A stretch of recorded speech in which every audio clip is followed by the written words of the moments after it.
55 ದಿವಸ ಅದು ಹಾಗೆ ಬಿಟ್ಬಿಡ್ಬೇಕು. ಸೂಕ್ಷ್ಮ ಜೀವಿಗಳನ್ನೆಲ್ಲ ಇಲ್ಲೇ ಉತ್ಪಾದನೆ ಮಾಡ್ತೀವಿ, ಇಲ್ಲೇ ಡೆವಲಪ್ ಮಾಡ್ತೀವಿ. ನೋಡಿ ಇದೆಲ್ಲ ವ್ಯಾಮ್ ಮೈಕೋರೈಸಾ. ಸೊ ನಾನು ವಾಟರ್ ಒಳಗಡೆ ಬಿಡ್ಲಿಲ್ಲ ಅಂದ್ರೆ ಏರ್ ಅಲ್ಲಿಂದ ವಾಪಸ್ ಹೋಗುತ್ತೆ. ಎಷ್ಟು ದಿವಸ ಬಿಡಬೇಕು? ಮತ್ತೆ ಫಸ್ಟ್ ಟೈಮ್ ಮಾಡುವಾಗ ನೀವು 21 ದಿವಸ ಬಿಡಬೇಕು. ನಾನು ಇಲ್ಲಿವರೆಗೂ ಯಾವುದೇ ಒಂದು ಕ್ರಿಮಿಕೀಟ ನಾಶಕಗಳನ್ನು ಸ್ಪ್ರೇ ಕೂಡ ಕೊಟ್ಟಿಲ್ಲ. ಯಾವ ರೋಗಗಳು ಬರಲ್ಲ, ಯಾವ ರೋಗಗಳು ಬಂದಿಲ್ಲ. This is heart of organic farming ಅಂತ ನನ್ನ ಅನಿಸಿಕೆ. 150 ಲೀಟರ್ 1 ಎಕರೆ ಅಷ್ಟಕ್ಕೆ ಕೊಡ್ತೀನಿ. ಸೊ ಅದನ್ನ ನಾನು ಒಂದೊಂದು ಎಕರೆ ಒಂದೊಂದು ದಿವಸ ಕೊಡ್ತಾ ಹೋದ್ರೆ, ಬ್ಲಾಕ್ ವೈಸ್ ಕೊಡ್ತಾ ಹೋದ್ರೆ ನಂದು 18 ಎಕರೆ 18 ದಿನಕ್ಕೆ ರಿಪಿಟೇಷನ್ ಮತ್ತೆ ಶುರುವಾಗುತ್ತೆ, ಬಂದ್ಬಿಡುತ್ತೆ.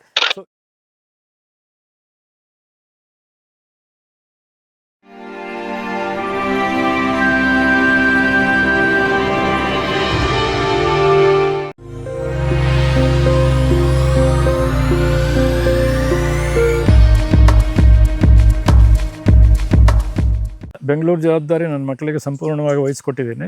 ಇಲ್ಲಿ ಬಾಳೆ ಎಲ್ಲ ಹಾಕಿದ್ದೆ.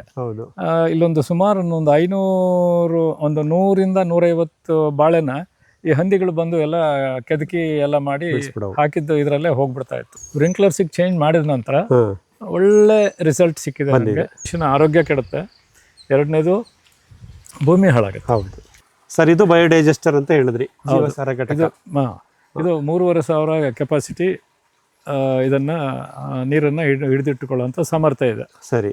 ಸೊ ಇದಕ್ಕೆ ನಾವು 200 ಲೀಟ್ರು ರೇಷಿಯೋದಲ್ಲಿ 200 ಲೀಟ್ರು ನೀರಿಗೆ 10 kg ಸಗಣಿ, 10 ಲೀಟ್ರು ಗಂಜಲ, ಆಮೇಲೆ 2 kg ಬೆಲ್ಲ, ಆಮೇಲೆ ಮಜ್ಜಿಗೆ ಒಂದು 2 ಲೀಟರ್ ಅಷ್ಟು ಮಜ್ಜಿಗೆ, ಅದೆಲ್ಲ ಆ ಡ್ರಮ್ಮಲ್ಲಿ ಇನ್ಪುಟ್ ಸೆಕ್ಷನ್ ಇಲ್ಲಿ ಹಾಕ್ತಿವಿ. ಸರಿ. ಆ ರೇಷಿಯೋದಲ್ಲಿ ಹಾಕಿ ಇದನ್ನ ತುಂಬಿಸಿ ಫಸ್ಟ್ ಬಿಟ್ಬಿಡ್ತೀವಿ. ಆ ನೀಲಿ ವಾಲ್ ಓಪನ್ ಮಾಡಿದ್ರೆ ಅದಕ್ಕೆ ಹಾಕಿದ ಇನ್ಪುಟ್ ಇಲ್ಲಿ ಬರುತ್ತೆ. ಅದೇ ರೀತಿ ನಾವು ರಿಪೀಟೇಷನ್ ಮಾಡಿಕೊಂಡು ಇದ್ರದ್ದು ಫುಲ್ ಮಾಡ್ತೀವಿ. ಫುಲ್ ಮಾಡಿದ 3000 ಲೀಟರ್ 3500 ಲೀಟರ್ ಇರುತ್ತೆ. ನಾವು 3000 ಲೀಟರ್ ವರೆಗೂ ಆ ತರ ಮಾಡ್ತೀವಿ. ಅಲ್ಲಿ ತನಕ ಔಟ್ಪುಟ್ ತಗೋಬಾರದು. ಪ್ರಾರಂಭದಲ್ಲಿ ಅದು ಮಾಡಿ ಬಿಟ್ಬಿಡ್ಬೇಕು. ಬಿಟ್ಬಿಟ್ಟು 55 ದಿವಸ ಅದು ಹಾಗೆ ಬಿಟ್ಬಿಡ್ಬೇಕು. ಫರ್ಮೆಂಟೇಷನ್ ಆದ ನಂತರ ನೀವು ಬೇರೆ ಜೀವಾಮೃತ ಪ್ರತಿದಿನ ಸುತ್ತಬೇಕು, ಮಾಡಬೇಕು, ಅದು ಯಾವುದು ಇಲ್ಲ ಇಲ್ಲಿ. ಇದು ಅನ್ಏರೋಬಿಕ್ ರಹಿತ. ಸೊ ಅದರಲ್ಲಿ ಆಗತ್ತೆ. ಸೊ ಅದು ಆಗಿ ನಮ್ಗೆ ಔಟ್ಪುಟ್ ನಂತರ 55 ದಿವಸ ಆದ ನಂತರ ಗ್ಯಾಸ್ ಬರುತ್ತಲ್ಲ ಸರ್, ಔಟ್ಲೆಟ್ ಕೊಟ್ಬಿಟ್ಟಿದ್ದೀನಿ. ಹೌದು, ಅಲ್ಲಿ ಔಟ್ಲೆಟ್ ಕೊಟ್ಟಿದ್ದೀನಿ. ಇದನ್ನ ಮನೆಗೂ ಉಪಯೋಗಿಸ್ಕೋಬಹುದು. ಆದ್ರೆ ನಾನು ಮನೆಗೂ ಇಲ್ಲಿಗೂ ದೂರ ಇರೋದ್ರಿಂದ ನಾನು ಇಲ್ಲೇನೆ ಅದನ್ನ ವಾಟರ್ ಒಳಗಡೆ ಬಿಟ್ಬಿಡ್ತೀನಿ. ಸೊ ನಾನು ವಾಟರ್ ಒಳಗಡೆ ಬಿಡ್ಲಿಲ್ಲ ಅಂದ್ರೆ ಏರ್ ಅಲ್ಲಿಂದ ವಾಪಸ್ ಹೋಗುತ್ತೆ. ಸೊ ಮತ್ತೆ ಗಾಳಿ ಹೊರಗಡೆ ಬರಬಾರ್ದು, ಅನ್ಏರೋಬಿಕ್ ಸ್ಟೇಟಸ್ ಡಿಸ್ಟರ್ಬ್ ಆಗುತ್ತೆ. ಇಲ್ಲಿ ಒಳಗಡೆ ತಯಾರಾಗಿದ್ದು ಗ್ಯಾಸ್ ಅಂತೂ ಆಚೆ ಹೋಗ್ಲೇಬೇಕು. ಹೌದು, ಆದ್ರಿಂದ ಹೊರಗಡೆಯಿಂದ ಆಮ್ಲಜನಕ ಬರಬಾರ್ದು. ಹಾಗಾಗಿ ಆ ಬಕೆಟ್ ನೀರಲ್ಲಿ ಪೈಪನ್ನು ಹಾಕ್ಬಿಟ್ಟಿದ್ದೀವಿ. ಬಹಳ ಒಳ್ಳೆ ಮಾಹಿತಿ. ಸೊ ಇದು ಈಗ 3000 ಲೀಟರ್ ನೀರು 50 ದಿನ ಚೆನ್ನಾಗಿ ಇವಾಗ ಇದು ಫರ್ಮೆಂಟೇಷನ್ ಆಗಿದೆ. ಸೊ ನಿಮ್ದ ಒಂದು ಜೀವಜಲ ರೆಡಿ ಆಗಿದೆ. ಹೌದು, ಅದಕ್ಕೆ ಇದು ಔಟ್ಲೆಟ್. ಇದು ಇದರಲ್ಲಿ ಆ ನಂತರ ಪ್ರತಿದಿನ ಅಲ್ಲೂ ಇನ್ಪುಟ್ ಹಾಕ್ಬೇಕು. ಫಸ್ಟ್ ಔಟ್ಪುಟ್ ತೆಗಿಬೇಕು, ಅದ್ರ ಜಾಗ ಖಾಲಿ ಮಾಡ್ಬೇಕು. ಹೌದು, 150 ಲೀಟರ್ ಡ್ರಾ ಮಾಡ್ತೀವಿ. ಡ್ರಾ ಮಾಡಿ ನನ್ನ ಈ ಟ್ಯಾಂಕಿಗೆ ಹಾಕೊಳ್ತೀನಿ. ಇದಕ್ಕೆ ಬರುತ್ತೆ. ಆ ಟ್ಯಾಂಕ್ ಇಂದ ನಂದು ವೆಂಚೂರಿನಲ್ಲಿ ತೋಟಕ್ಕೆ ಯಾವ ಸೆಕ್ಷನ್ ಬೇಕೋ ಆ ಸೆಕ್ಷನ್ ಹೊರಟೋಗುತ್ತೆ. ಇದು ಫಿಸಿಕಲ್ ಟ್ರಾನ್ಸ್ಫರ್. ಇದು ಇಲ್ಲಿ ಹಿಡಿದು ಅಲ್ಲಿಗೆ ಹಾಕ್ತಾರೆ. ಇಲ್ಲ, ಹಿಡಿದು ಹಾಕಲ್ಲ. Pipe connection, flexible pipe connection ಇದೆ. ಗೊತ್ತು. ಈ ಪೈಪ್ ಹಾಕಿದ್ರೆ ಅರ್ಥ ಆಯ್ತು. ಸೊ ಸುಮಾರು 150 ಲೀಟರ್ ಪ್ರತಿದಿನ ಬಯೋಡೈಜೆಸ್ಟರ್ ಇಂದ ತಗೊಂಡ್ಬಂದು ಈ ಸ್ಟೋರೇಜ್ ಯೂನಿಟ್ ಹಾಕಿ. ಹೌದು, ಈ ಸ್ಟೋರೇಜ್ ಯೂನಿಟ್ ಇದು ಫರ್ದರ್ ಡೈಲ್ಯೂಟ್ ಆಗುತ್ತೆ ಸರ್. ಇಲ್ಲಿ ಡೈಲ್ಯೂಟ್ ಆಗುತ್ತೆ. ಇದು ಡೈಲ್ಯೂಟ್ ಪ್ಲಸ್ ವೆಂಚೂರಿ ಡೈಲ್ಯೂಟ್ ಆಗೋ ಅವಶ್ಯಕತೆ ಇಲ್ಲ. ವೆಂಚೂರಿ ಮುಖಾಂತರ ಹೋಗೋದ್ರಿಂದ ಡೈಲ್ಯೂಟ್ ಆಗೋ ಅವಶ್ಯಕತೆ ಇಲ್ಲ. ಸೊ ಇದಕ್ಕೆ ನೇರವಾಗಿ ಈ ನೀವೇನು ಜೀವಾಮೃತ ಅಥವಾ ಜೀವಜಲ ಅಲ್ಲಿ ಆಗುತ್ತೆ, ಅದು ಇಲ್ಲಿ ಬಂದು ಇಲ್ಲಿ ಹೋಗ್ತಾ ಇರುತ್ತೆ. 150 ಲೀಟರ್ 1 ಎಕರೆ ಅಷ್ಟಕ್ಕೆ ಕೊಡ್ತೀನಿ. ಸೊ ಅದನ್ನ ನಾನು ಒಂದೊಂದು ಎಕರೆ ಒಂದೊಂದು ದಿವಸ ಕೊಡ್ತಾ ಹೋದ್ರೆ, ಹೌದು, ಬ್ಲಾಕ್ ವೈಸ್ ಕೊಡ್ತಾ ಹೋದ್ರೆ ನಂದು 18 ಎಕರೆ 18 ದಿನಕ್ಕೆ ರಿಪಿಟೇಷನ್ ಮತ್ತೆ ಶುರು ಮತ್ತೆ ಬಂದ್ಬಿಡುತ್ತೆ. So in the mean while we also ಇದನ್ನ ಯಾವುದು ನಮ್ಮ ಟ್ರೈಕೋಡರ್ಮ ಸೂಕ್ಷ್ಮ ಜೀವಿಗಳನ್ನೆಲ್ಲ ಇಲ್ಲೇ ಉತ್ಪಾದನೆ ಮಾಡ್ತೀವಿ, ಇಲ್ಲೇ ಡೆವಲಪ್ ಮಾಡ್ತೀವಿ. ಅದಕ್ಕೆ ಈ ಸಿಸ್ಟಮ್ ಇಲ್ಲಿದೆ, ಈ ಕಡೆ ಅದನ್ನು ಇಲ್ಲಿಗೆ ಬಂದು ಬರುತ್ತೆ, ಅದು ಇಲ್ಲಿಗೆ ಬಂದು ಬೀಳುತ್ತೆ. ಸೊ ನಮ್ಮ ಜೀವಜಲ ಮತ್ತು ಸೂಕ್ಷ್ಮ ಜೀವಿಗಳ ದ್ರಾವಣ ಎರಡು ಇಲ್ಲಿ ಮಿಕ್ಸ್ ಆಗಿ ಹೌದು ವೆಂಚುರಿ ಮುಖಾಂತರ ಗಿಡಕ್ಕೆ ಹೋಗುತ್ತೆ. ಇದ್ರ ಬಗ್ಗೆ ಸ್ವಲ್ಪ ಹೇಳಿ ಸರ್, ಯಾವ ರೀತಿ ಉಪಕಾರಿ ಸೂಕ್ಷ್ಮ ಜೀವಿಗಳನ್ನ ಮೂಲ ಸೋರ್ಸ್ ಕಲ್ಚರ್ ಅಂತೀವಲ್ಲ, ಹೌದು, ಮೂಲ ದ್ರಾವಣ ತಗೊಂಡ್ಬಂದು ಇಲ್ಲಿ ಡೆವಲಪ್ ಮಾಡೋದು ಸರ್, ಮಾಡೋದು. ಈ ಟ್ಯಾಂಕ್ ಇರೋದು ಅದಕ್ಕೋಸ್ಕರ. ಇದೆಲ್ಲ ಎಷ್ಟು ಟ್ಯಾಂಕ್? ಇದು 1000 ಲೀಟರ್ 3 ಇದೆ, 500 ಲೀಟರ್ ಒಂದು 7 ಇದೆ, 200 ಲೀಟರ್ ಒಂದು 20 ಇದೆ. ಇವು ನಮ್ಮ ಡ್ರಮ್ಗಳು. ಸರಿ, ಇವುಗಳಲ್ಲಿ ಏನ್ ವ್ಯವಸ್ಥೆ? ಇದರಲ್ಲಿ ಟ್ರೈಕೋಡರ್ಮಾ ಇದೆ. ಸೊ ನಾವು ಒಂದೊಂದು culture especially pre monsoon time ನಲ್ಲಿ, ಏಪ್ರಿಲ್ ಮೇ ನಲ್ಲಿ we want to inoculate more of trichoderma and pseudomonas. ಸರಿ, ಸೊ ದಟ್ ಯಾವಾಗ ತೇವಾಂಶ ಬರುತ್ತೆ ನಮ್ಗೆ, ಆ ಟೈಮ್ ನಲ್ಲಿ ನಾವು ಟ್ರೈಕೋಡರ್ಮಾ ಮತ್ತು ಸುಡೋಮೋನಸ್ ಕೊಟ್ಟಾಗ that will go and grab the root of the plants. ಹೌದು, ಆಗ ಬೇರುಕೊಳೆ ಬರದಂಗೆ ನೋಡ್ಕೊಳ್ಳುತ್ತೆ. ಯಾಕಂದ್ರೆ ಈ ಅಡಿಕೆ ಮತ್ತು ಕಾಳುಮೆಣಸು ಈ ಬೆಳೆಗೆ ಬೇರುಕೊಳೆ ಬಹಳ ಬಾಧೆ. ಹೌದು. ಸೊ ನೀವು ಈ ಎರಡೂ ಸೂಕ್ಷ್ಮಜೀವಿಗಳನ್ನ ಸೇರಿಸೋದ್ರಿಂದ ಅದೊಂದು ಪ್ರಿಕಾಷನ್ ಒಂದು. ಎರಡನೇದು ನೆಕ್ಸ್ಟ್ ನಾವು ವ್ಯಾಮ್ ಅಂತ ಮಾಡ್ತೀವಿ. ಓಕೆ, ನೋಡಿ ಇದೆಲ್ಲ ವ್ಯಾಮ್, ಮೈಕೋರೈಸಾ. ಇದೆಲ್ಲ 200 ಲೀಟರ್ ಡ್ರಮ್ಗಳಲ್ಲಿ 200 ಲೀಟರ್ ಡ್ರಮ್ ಅಲ್ಲಿ ಇದು ವ್ಯಾಮ್ ಅನ್ನೋ ಒಂದು ಸೋರ್ಸ್ ಕಲ್ಚರ್ ತಗೊಂಡು ಅದರಿಂದ ಮಲ್ಟಿಪ್ಲೈ ಮಾಡ್ತಾ ಹೋಗ್ತೀವಿ. ಇದಕ್ಕೆ ಬೆಲ್ಲ ಹಾಕ್ಬೇಕು, ಇನ್ನೇನು ಇಲ್ಲ, ನೀರು, ಬೆಲ್ಲ, ಸೋರ್ಸ್ ಕಲ್ಚರ್. ಸೊ ಅದೇ ಎಷ್ಟು ದಿವಸ ಬಿಡಬೇಕು? ಮತ್ತೆ ಫಸ್ಟ್ ಟೈಮ್ ಮಾಡುವಾಗ ನೀವು 21 ದಿವಸ ಬಿಡಬೇಕು.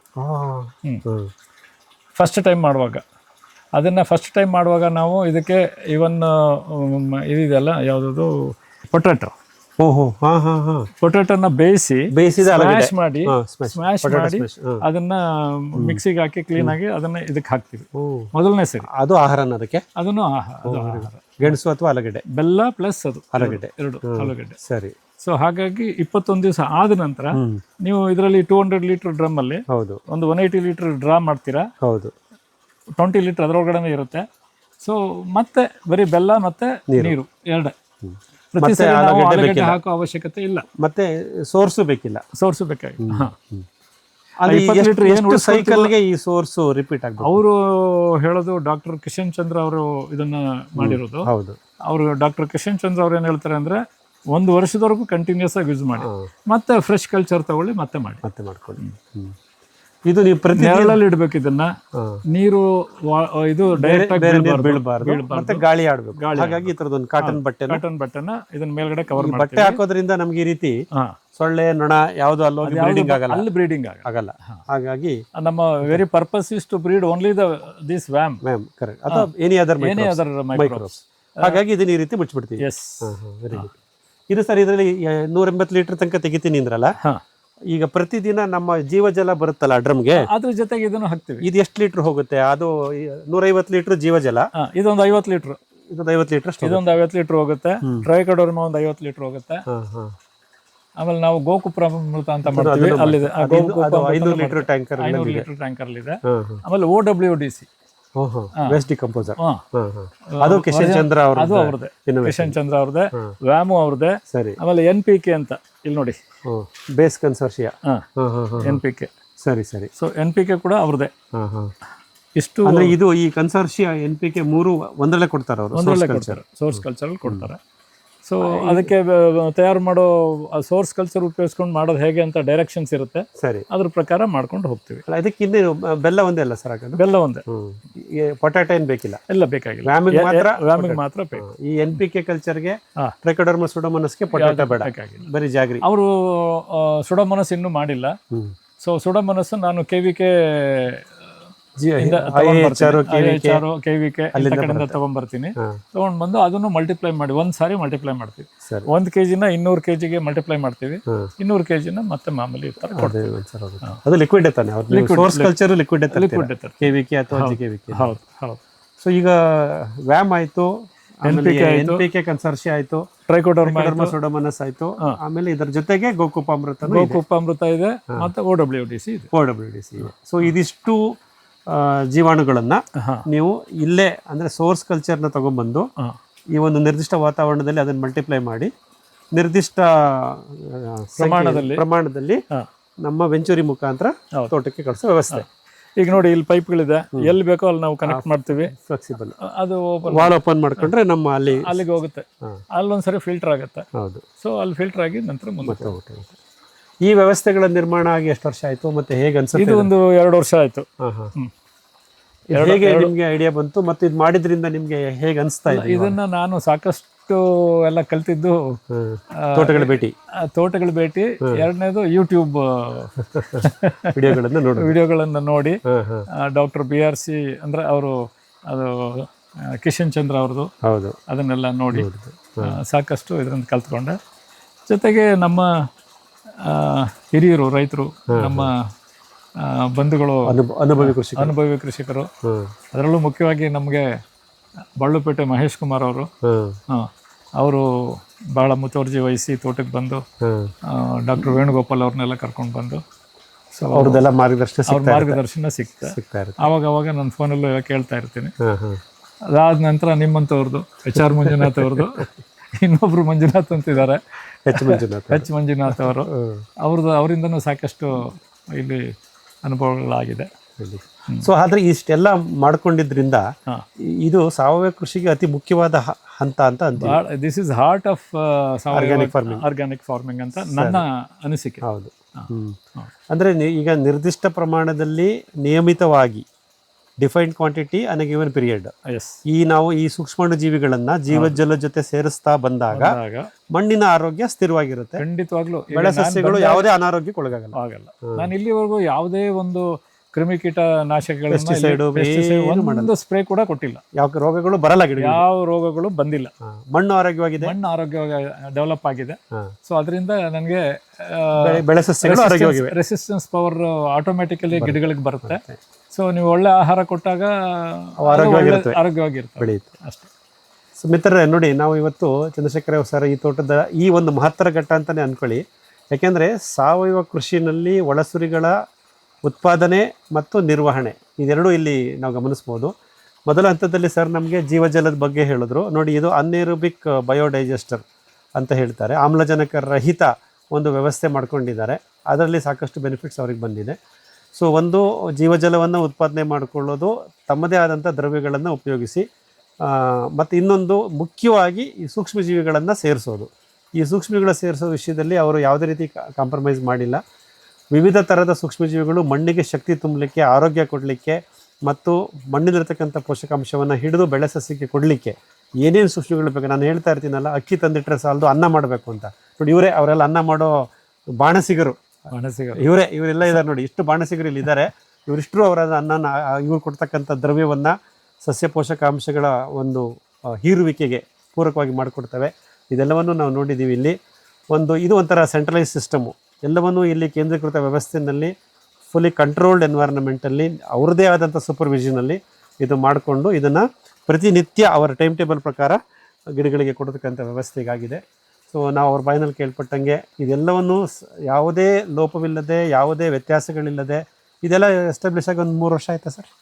2.5 ವರ್ಷ, 3 ವರ್ಷ. ಅದಕ್ಕೆ ಮುಂಚೆ ಇಂಡಿವಿಜುವಲ್ ಡ್ರಮ್ಗಳಲ್ಲೇ ಮಾಡ್ತಾ ಮಾಡಿ ಅಲ್ಲೇ ಮ್ಯಾನ್ಯುಯಲ್ ಆಗಿ ಹಾಕಿಸ್ತಾ ಇದ್ದೆ. ಅದೇ ಈ ಕೇಂದ್ರೀಕೃತ ವ್ಯವಸ್ಥೆಗೆ ಬಂದು 2.5 ವರ್ಷ ಆಗಿದೆ. 2.5 ವರ್ಷ ಆಗಿದೆ. ಸೊ ಯಾವುದೇ ಸಮಸ್ಯೆಗಳಿಲ್ಲ. ಇಲ್ಲ. ನೋಡಿ, ಈ ರೀತಿ ಒಂದು ಸೇವ್ಸ್ ಲಾಟ್ ಆಫ್ ಲೇಬರ್. ಹೌದು. ಸೊ ಅದೇ ಮುಖ್ಯ. ನೋಡಿ, ಲೆಸ್ ಇಂಟರ್ವೆನ್ಷನ್ ಅಂತೀವಿ. ಸೊ ಈ ನಡುವೆ ಅಂತೂ ಕೃಷಿ ಕಾರ್ಮಿಕರು ಅಲಭ್ಯರು. ಅಂಥ ಸಮಯದಲ್ಲಿ ಇದೆಲ್ಲ ಮಾಡ್ಕೊಂಡಿರೋದು ಭಾಳ ಅನುಕೂಲ ಆಗಿದೆ ಅನ್ನೋದನ್ನು ಅವರಿಂದ ಕೇಳ್ಪಟ್ಟಿದ್ದೀವಿ. ಇದಿಷ್ಟು ಕೃಷಿಯಲ್ಲಿ ಒಳಸುರಿಗಳ ನಿರ್ವಹಣೆ, ಅದು ಸಾವಯವ ಕೃಷಿಯಲ್ಲಿ, ಇದನ್ನು ನಾವಿಲ್ಲಿ ಗಮನಿಸಿದ್ದೀವಿ. ಮುಂದಿನ ಹಂತದಲ್ಲಿ ಮತ್ತೆ ಅವರ ಬೆಳೆ ಜೋಡಣೆ, ಬೆಳೆ ವಿನ್ಯಾಸ ಮತ್ತು ಪ್ಯಾಕೇಜ್ ಆಫ್ ಪ್ರಾಕ್ಟೀಸ್ ಅಂತೀವಲ್ಲ, ನಿರ್ವಹಣೆ ಮತ್ತು ಅವರದೇ ಆದಂಥ ಕೆಲವು ಆಟೋಮೇಷನ್ಸ್ಗಳಿದೆ. ಅದನ್ನು ನಾವು ಮುಂದಿನ ಹಂತದಲ್ಲಿ ನೋಡ್ತಾ ಹೋಗೋಣ. ನಿರಂತರವಾಗಿ ಜೋಡಿಸ್ಕೊಂಡಿರಿ. ನಮಸ್ಕಾರ.